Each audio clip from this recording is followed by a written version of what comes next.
Всем привет! Я сегодня вам покажу, как восстанавливаются орхидеи после. Но вот здесь была очень сложная ситуация, трухлявое основание шейки растения, где при снятии листьев мной я увидела просто серый стволик. Взяла секатор и отрезала верхнюю часть. Верхняя часть осталась с 3 корешочками. Вот этот способ размещения растения как-то сам собой придумался. Я никогда так не размещала орхидеи на наращивание корней. Сегодня поподробнее вам расскажу, что и как здесь происходит, что меняется, с какой интенсивностью и насколько быстро восстанавливается орхидея. Могу сказать, что меня просто очаровал этот способ. Но вот именно он может работать только в определенном случае, при определенном наличии корней. Вот эта орхидея, одна из 2 орхидей, которые мне привезли у нас в городе в коробке. Помните, вместе с вами открывали? Это была не посылка, это просто была коробка, в которой находились 2 орхидейки. Вот эта орхидея с полным отсутствием корневой системы. И вторая орхидейка. Сейчас мы отправимся на то место, где она стоит на наращивание корней, но способ там не такой, каким я часто пользуюсь. Пойдемте посмотрим, что происходит на той орхидейке. Кашпо с орхидеей располагается у меня вот здесь. Это стеллаж, который освещает лампа от мини-фермер. Она полупрофессиональная, 50 Вт. И расстояние от лампы до верхнего края шейки растения где-то сантиметров 35, не больше. Способ расположения растения на наращивание корней, девчонки, вот посмотрите, видно, да, листиками вниз. Очень часто у меня спрашивают, задают такой вопрос, а не испортится ли листва? Вот этот способ, именно вот такой, листьями в воде, подходит для орхидей, у которых нет механических повреждений на листьях.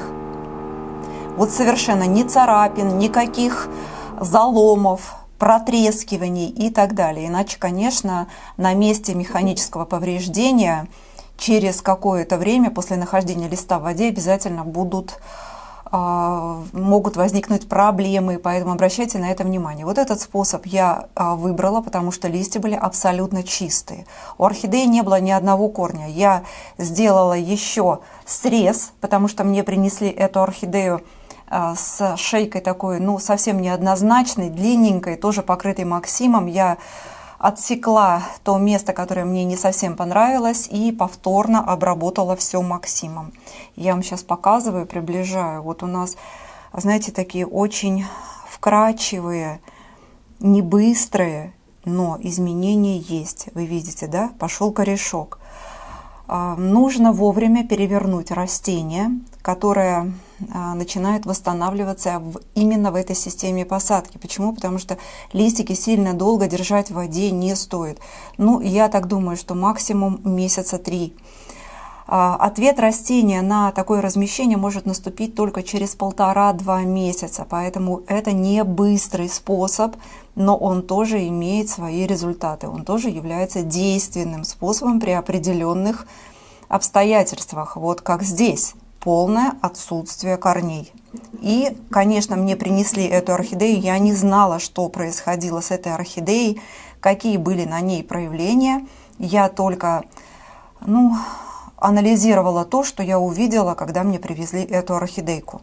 Полное отсутствие корней и больная шея. Вот. Поэтому размещать растения в посадку с каким-то грунтом для меня представляла большую опасность. Скорее не для меня, а для орхидеи в моем понимании. Я разместила ее листиками вниз. Воду подливаю. Вот видите, она с уровня верхнего испаряется. Я подливаю водичку вот так. У меня получается где-то 2/3 листиков, 2/3 длины листа помещено в водичку. Внизу у меня, видите, циафлора.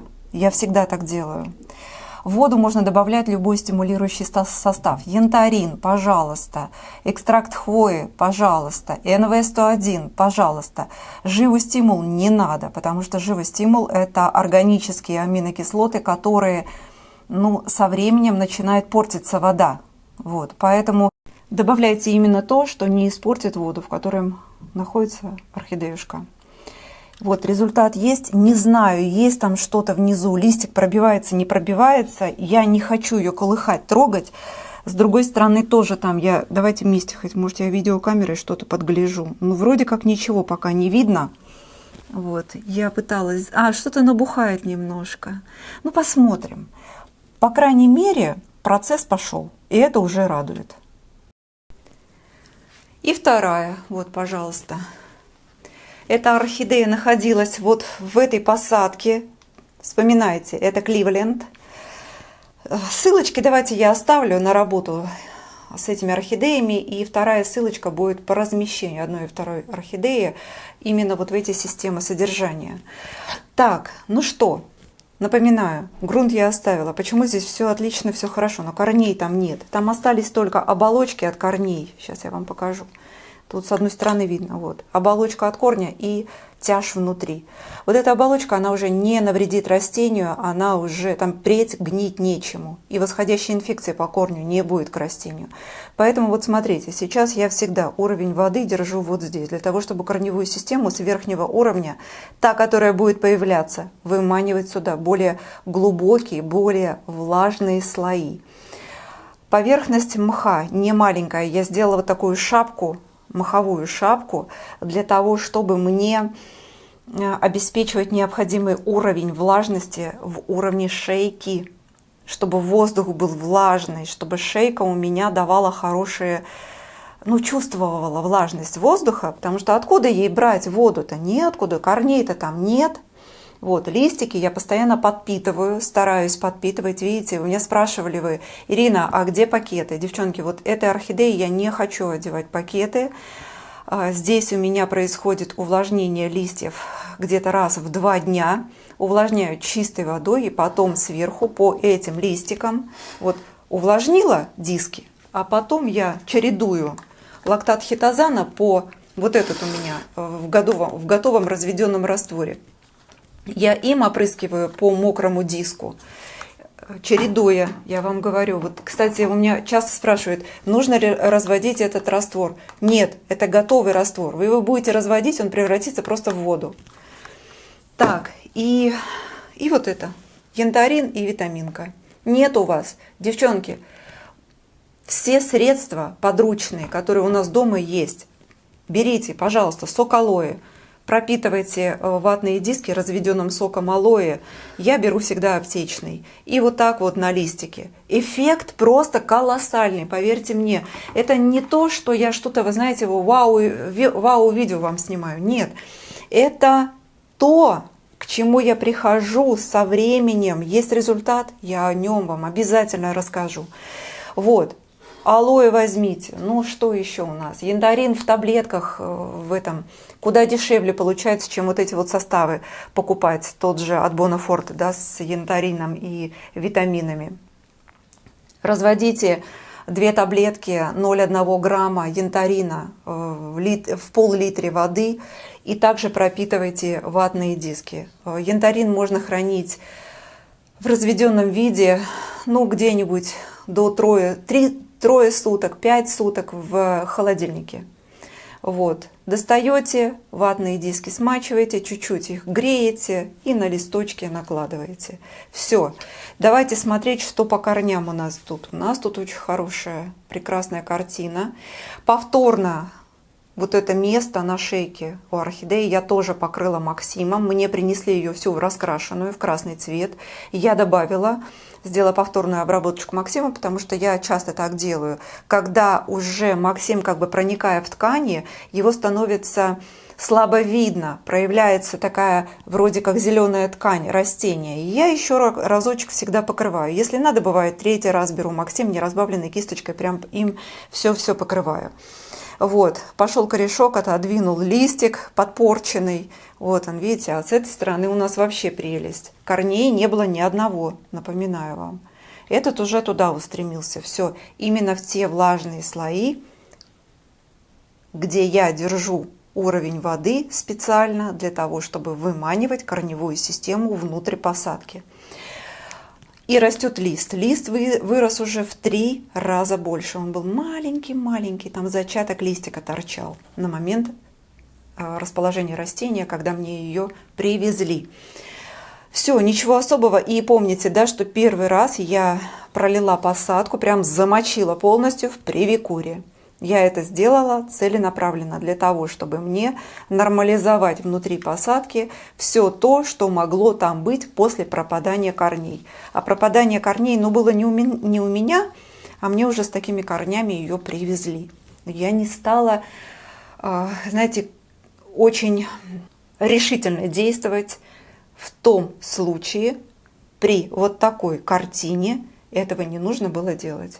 Я сделала очень хорошие глубокие дополнения и обработки для того, чтобы мне получать результаты. Листики не продолжают терять тургор, они очень хорошо, в принципе, они его вроде не восполняют до конца, потому что корней нет, но они его и не теряют. Это очень-очень правильно. И давайте сейчас показываем вам красавицу-марточку. Ой, посмотрите, что у нас творится. Вы посмотрите, какая милая история. Лист-то у нас растет. Вы посмотрите, лист уже 10 сантиметров. Его же, он был там на зачатке еле-еле виден, когда я смело отсекла верхнюю часть для того, чтобы мне спасти растение от сухой серой гнили. Я знаю, как она распространяется по стволу, тем более уже труха в среднем уровне была. Топсином промазана шейка дважды. Я вам уже рассказывала, что я это делала. Интервал между обработками первый раз и второй топсином был 7 дней. Дальше. И листики топсином тоже. Ватные диски были пропитаны фунгицидом и лежали у меня на листьях несколько часов, эти ватные диски, пока они не высохли. Вот так я дала препарат, вот этот вот фунгицид, в сок растения. То есть пролечила еще его с помощью листовой пластины изнутри, эту орхидейку. Ну и, конечно, здесь все попало. Здесь же была такая очень свежая часть растения, срез свежий, куда топсин тоже хорошо проникал. Посмотрите, какая прелесть. У нас 1, 2, 3, 4 корня. Вот, посмотрите. Ой. Теряю глаз, подглядывающий моего объектива. Вот они. Посмотрите, как они обалденно врастают в это кокосовое волокно сумасшедшее. 5-й корень начинает вот он, пробуждаться. Вот он, торчок маленький, видите? Так, не хочу прям, знаете, вот боюсь повредить, боюсь спугнуть счастье, как я говорю. Вот очень боюсь. Здесь вот такая картина. Корешочки с удовольствием врастают в посадку. Видите, какие стремящиеся. Слава Богу, они не закукливаются. И вот знаете, в результате чего это происходит? В результате того, что здесь вот эта вот верхняя часть посадки состоит из очень воздушного кокосового волокна. Видите? С удовольствием они туда идут. Дальше, вот в уровне под кокосовым волокном здесь, в верхнем слое, получается, у меня хороший большой слой мха. Для чего я его расположила? Чтобы те длинные корни, их было 3 при размещении, чтобы они у меня в среднем уровне намокали от мха. И внизу тоже очень хороший аэрируемый слой кокосового волокна. Хаусом я обычно его закручиваю, чтобы оно было такое, знаете, как очень упругая взбитая перина. И вот так вот у меня располагается растение. Я просто обалдела. Девчонки, возьмите этот метод на вооружение. Особенно для тех орхидей, у которых нестабильная корневая система.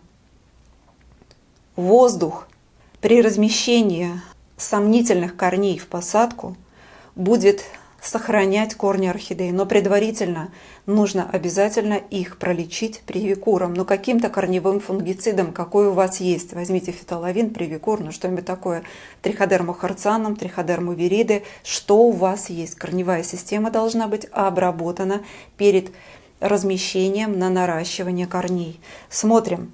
Вот этот корешочек, я его как вот подзасунула сюда, он такой вот зелененький, видите? Но вот он закуклился и не просыпается, но он зеленый, он не портится. Это уже обнадеживает. Смотрим дальше.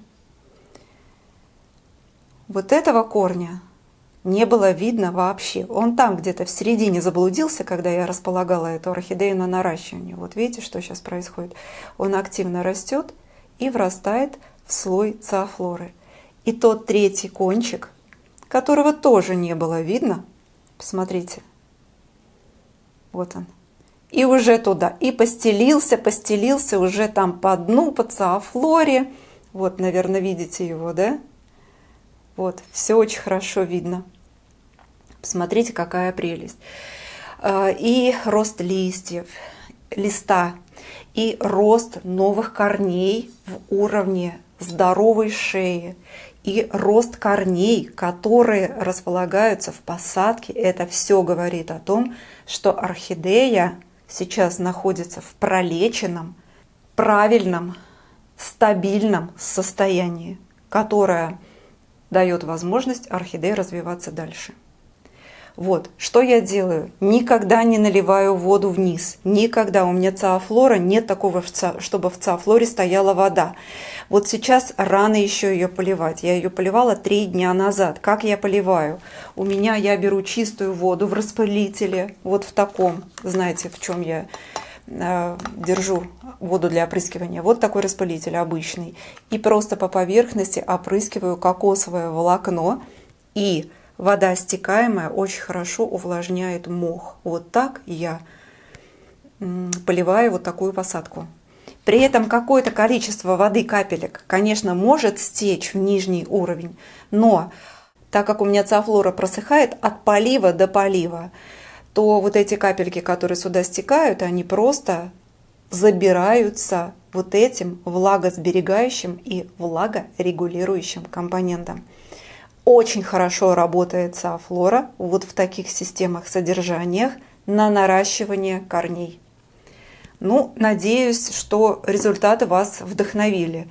Девчонки, если честно, вот этот способ, я же вам говорила, когда размещала, что у меня просто бредовая идея какая-то. Вот она возникла, как я говорю, здесь и сейчас, непосредственно после осмотра орхидей, которую мне привезли.